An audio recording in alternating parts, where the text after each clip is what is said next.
ya Mas ya, namanya The Executive Stem Cell, Luxury Booster, dan Fat Transfer. Jadi fat transfer ini dia bukan teknik surgery tapi lebih ke estetik ya. Jadi dia tanpa sayatan ya, hanya menggunakan alat khusus manual speed ya. Jadi yang pertama adalah Luxury dan Executive Stem Cell saya ingin membahas. Luxury dan Executive Stem Cell adalah inovasi terbaru yang memang saya gunakan di mana itu adalah suatu tindakan yang saya gunakan untuk pasien-pasien saya kencing manis dan post kemoterapi. Nah, kenapa Dok untuk kencing manis dan post kemoterapi? Karena kasus plek, melasma itu sangat banyak dialami pada pasien-pasien penggunaan insulin kencing manis dan post kemoterapi. Pada pasien-pasien yang mempunyai plek tebal, tentu saja saya tidak boleh sembarangan menggunakan obat. Nah, itu dia saya mengembangkan inovasi dan mempunyai, kita bekerja sama rumah sakit tertentu untuk melihat nih obat yang mana yang memang cocok untuk pasien-pasien kencing manis dan post kemoterapi atau pasien yang cancer. Nah, jadi obat dari rumah sakit itulah saya racik kembali dan kita boosterkan pada wajah pasien. Ya. Bagaimana efektivitasnya selama ini? So far so good ya. Efektivitas dari Luxury Booster itu dia sangat bagus untuk mengobati plek ya Mas ya. Kemudian Dok, The Executive Stem Cell. The Executive Stem Cell itu adalah dia stem cell yang saya ambil dari darah pasien. Seperti PRP, hanya saja berbeda regimen. Regimen itu dalam hal pengambilan darahnya. Jadi yang kita ambil itu nanti lebih ke growth factor, protein, dan stem cell-nya.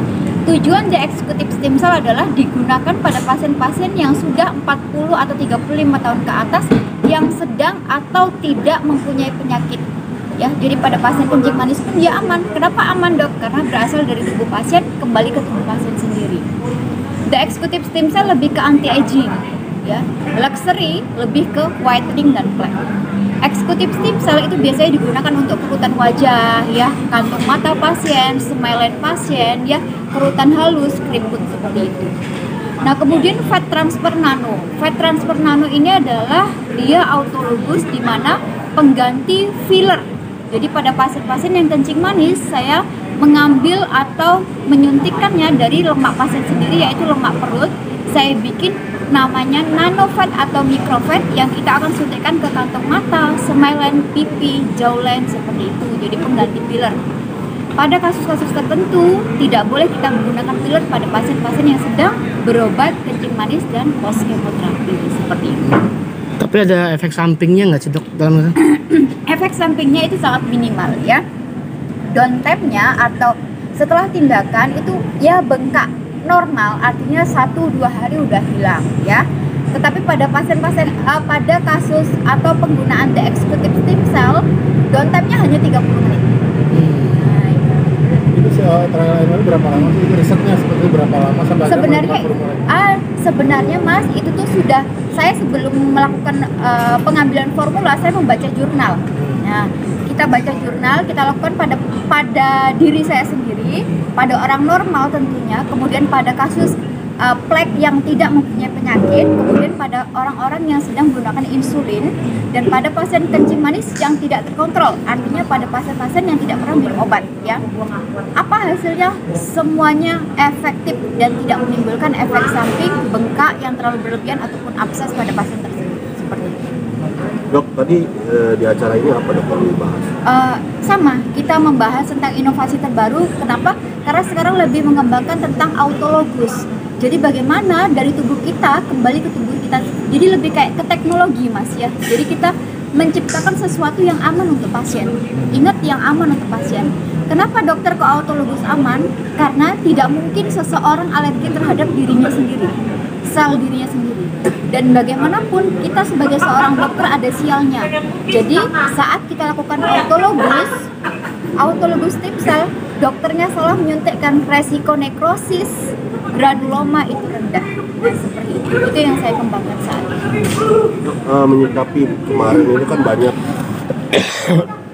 yang dilaporkan Mengenai skincare yang etiket biru. Sebenarnya gini Mas ya, etiket biru itu setahu saya memang adalah krim racikan yang harusnya digunakan sebagai pengobatan, yang dimana seyogyanya krim itu tidak boleh dijual bebas ya Mas ya. Dia ada pasien sakit dia dikasih resep baru dapat krim etiket biru. Etiket biru itu setahu saya tidak boleh juga dikonsultasikan online. Lebih baik kayak langsung datang, kita dapat resepnya baru boleh dikasih krim yang mempunyai etiket biru, karena di dalam etiket biru itu banyak formulasi aktif, dimana kalau dijual bebas takutnya mempunyai efek samping yang tidak diinginkan seperti muka iritasi, kemudian merah, kemudian melasma atau pleknya lebih banyak karena paparan matahari seperti itu. Kalau itu sendiri mendukung ya tindakan saya tidak bisa bilang mendukung ya Mas ya, tetapi menurut saya harusnya Dinas Kesehatan dan BPOM itu berkolaborasi untuk bisa lebih men-screening atau memperkecil dan membuat SOP secara jelas terkait dengan adanya perkembangan kosmetik yang ada di Indonesia, sehingga harapan saya dia bisa sangat aman untuk masyarakat ya, luas. Apalagi sekarang Indonesia ini skincare sudah marak ya. Menurut saya seyogyanya Dinas Kesehatan BPOM berkolaborasi sebelum memberikan atau mengeluarkan izin atau izin edar seperti itu. Jadi diperiksa dengan seksama dulu. Tapi publik juga sekarang udah mulai awareness-nya udah mulai tinggi ya dok ya, misalnya di media sosial juga kan banyak tuh yang ngasih pencerahan lah atau malah memberikan masukan bahwa jangan pakai ini. Nah dokter sendiri melihat tingkat awareness publik itu bagus Mas, kritis, tapi menurut saya alangkah baiknya kalau misalnya kritis itu tanpa menjatuhkan ya Mas ya, menurut saya ya. Jadi kita mengasih wejangan tanpa menjatuhkan satu sama lain seperti itu. Jadi kita saling membangun ya. Jadi apa gunanya kita saling menjatuhkan kalau tidak menyusun, atau BPOM dan dinas terkait juga tidak akan melakukan tindakan yang serupa kalau hanya saling menjatuhkan saja. Nah, menurut saya adalah SOP-nya harus jelas ya. SOP-nya harus jelas, kemudian penataannya kita harus lebih maju ke depan, apa yang boleh dan apa yang tidak dalam suatu racikan krim seperti itu. Dokter sendiri kepada masyarakat mungkin apa yang perlu ditekankan agar tidak salah pilih? Masyarakat, jadi kalau memang ini melakukan suatu pengobatan itu lebih baik ke klinik. Misalnya jerawat yang tidak selesai, oke, itu ke klinik karena memang harus menggunakan racikan obat. Kalau sudah beres jerawatnya, sudah bagus, silahkan menggunakan kosmetikal, di mana kosmetikal itu berupa krim-krim yang dijual bebas menurut saya ya. Sama halnya dengan melasma atau plek. Plek itu menurut saya diobatin dulu, sudah selesai pleknya baru silahkan menggunakan krim-krim yang bersifat menunjang seperti kosmetikal yang mengandung kayak tranexamin exit, vitamin C, arbutin silahkan. Tetapi pada saat penggunaan hidrokinon, kemudian retinol yang sangat tinggi, menurut saya itu harus menggunakan resep dokter karena memang itu tergolong dari bahan aktif seperti itu. Dok, kemarin belakangan ditemukan bahwa ada jenis skincare yang membuat ketergantungan terhadap pemakainya. Jadi ketika tidak memakai lagi, dia akan berubah menjadi wajahnya berubah dan kembali lagi ke asal. Nah, dokter sendiri sebenarnya gini ya, skincare itu adalah kebutuhan ya. Kulit itu tuh kita tahu maraknya polusi udara, kemudian sekarang kan bukan seperti zaman dulu ya, junk food ya, makanan protein tinggi ya, suplemen kulit sudah beredar. Jadi kalau misalnya kalian pakai suatu produk yang tadinya kalian terawat, terus kalian tuh malas pakai krim lagi, sedangkan usia sebenarnya bukan ketergantungan ya Mas ya, tapi kayak lebih ke kamu biasa merawat diri, tapi habis itu kamu gak pakai krim lagi, otomatis kan kamu jadi tua ya. Ya terus kecuali gini Mas ya, kalian udah bagus kulitnya, nggak kerja ya, makan tidur, otomatis nggak akan ada masalah. Tapi kalau misalnya kalian udah bagus kulitnya, terus nggak nyuci muka, tidur langsung, otomatis kan berjerawat lagi. Karena manusia itu juga tua, kulit juga tua, jadi sel bariernya tetap harus dirawat. Jadi saran saya adalah gunakan skin atau kosmetik yang memang sesuai jenis kulit kalian ya. Jangan terlalu termakan iklan, apa yang sudah cocok jangan dibuang ya, seperti itu. Jadi ingatkan hal-hal yang bersifat itu aman untuk jangka panjang. Dok, itu 3 teknologi terbaru itu sudah ada di klinik dokter? Sudah. Kapan dan biaya berapa? Dan kalau mau memanfaatkan itu gimana?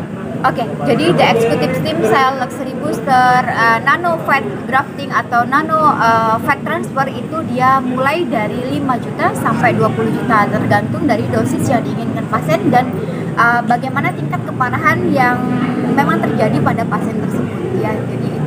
Jadi kapanpun bisa dilakukan karena sifatnya itu aman, mau 1 bulan sekali atau 2 minggu sekali itu aman ya gitu. Itu berapa kali treatment biasanya? 1 kali sudah ada hasil. Yes, 1 kali sudah ada perkembangan. Jadi kalau misalnya pasiennya ngerasa sekarang pasien udah kayak aku nggak mau laser dok gitu, aku udah mau kayak fat transfer, aku udah mau kayak the executive stem cell, aku mau luxury booster aja dok karena itu ada hasilnya seperti itu. Jadi sekarang pasien itu bebas memilih. Jadi ada beberapa pasien juga membandingkan antara luxury booster dengan booster lainnya. Jadi mereka udah, aku nggak mau lagi dok, aku maunya luxury saja. Nah, kalau sekali udah ada hasil, biasanya pasien tuh yang punya duit pasti lagi dong. Right, ada batasan nggak sih dok? Enggak, karena ingat mas, ini aman. Ya, saya sekarang mempunyai kayak mengembangkan suatu teknologi yang dia satu aman untuk jangka panjang dan aman untuk semua usia serta aman untuk penyakit tertentu. Itu prinsipnya ya. Karena sebagai seorang dokter saya juga bisa sial. Tangan saya tidak selamanya beruntung ibaratnya. Mungkin saya salah memasukkan ke pembuluh darah pasien, bisa nekrosis, kita cari bahan yang aman saja. Itu eksklusif dok ya di klinik dokter aja? Iya. Hak kitanya mau diurus atau gimana? Tidak mas, karena itu teknologi.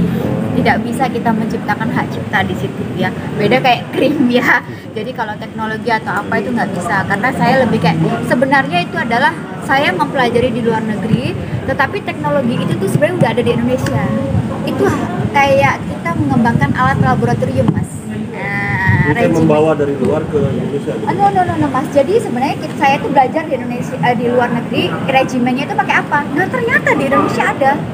Tapi dokter-dokter Indonesia itu kayak kurang berinovasi. Mereka selalu kayak, oh ya udah dari farmasi si A, udah itu aja gitu. Mereka tuh tidak mau berkembang, otaknya tidak mau ini gimana ya, bahannya apa gitu.